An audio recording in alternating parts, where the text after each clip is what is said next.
The North Sea was unforgiving on February 23, 1942. A Royal Air Force Beaufort bomber struggled through heavy skies after a mission over Norway, its body torn by enemy fire. Inside were 4 airmen, cold, injured, and praying to survive the final leg of their journey home. Luck wasn't on their side. One engine was gone, fuel was running low, and the freezing sea stretched below like a silent executioner. Moments later, the bomber crashed into the icy water, more than 100 miles from base. There was no distress signal, no way to call for help. Somehow, the crew escaped the wreckage, clinging to life in the frigid waters. But time was running out. The radio was destroyed. Visibility was poor. If help didn't come soon, the ocean would swallow them whole. But amid the chaos, they had one last chance.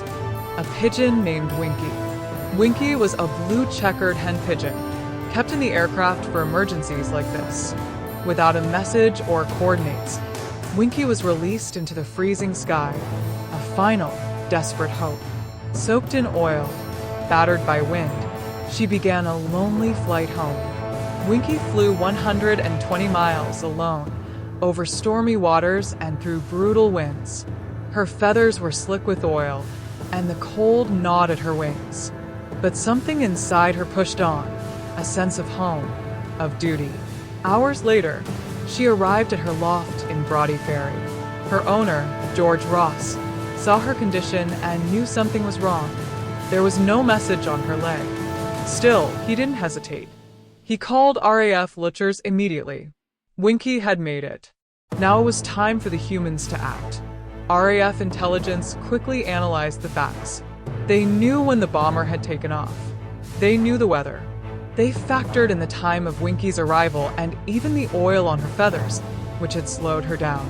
From all that, they calculated the likely crash site. A search party was launched without delay. Just 15 minutes later, the rescue team found the downed airman floating in the sea, freezing, weak, but alive. Against all odds, they had been found, and it was all thanks to a bird that no one expected to succeed. Back at base, Winkie became a legend. A special dinner was held in her honor.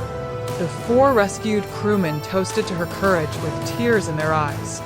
She had flown through danger, without rest, without fanfare, and without any understanding of how much depended on her.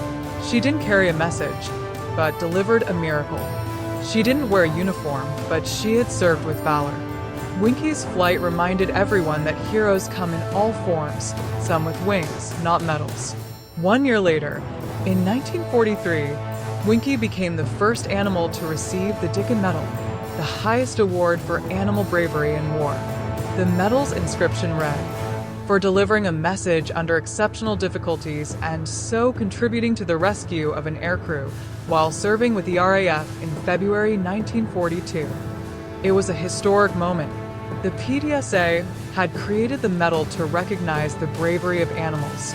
Winkie's story inspired the nation and opened the door for many other animal heroes to be honored.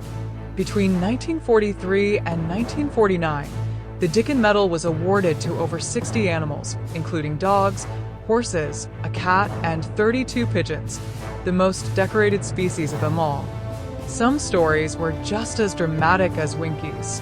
One pigeon, G.I. Joe, saved over 1,000 soldiers by delivering a message that stopped an airstrike just in time.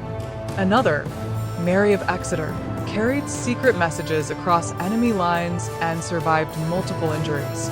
But Winkie's flight was the first, and it set the standard for what animal courage meant. Today, with smartphones and satellites, it's hard to imagine a time when the fate of 4 men rested on a pigeon.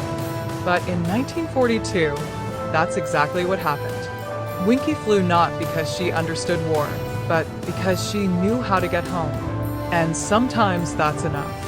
Her wings carried more than a message.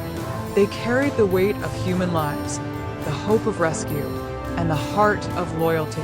The medal Winkie earned bears 4 words: "We also serve."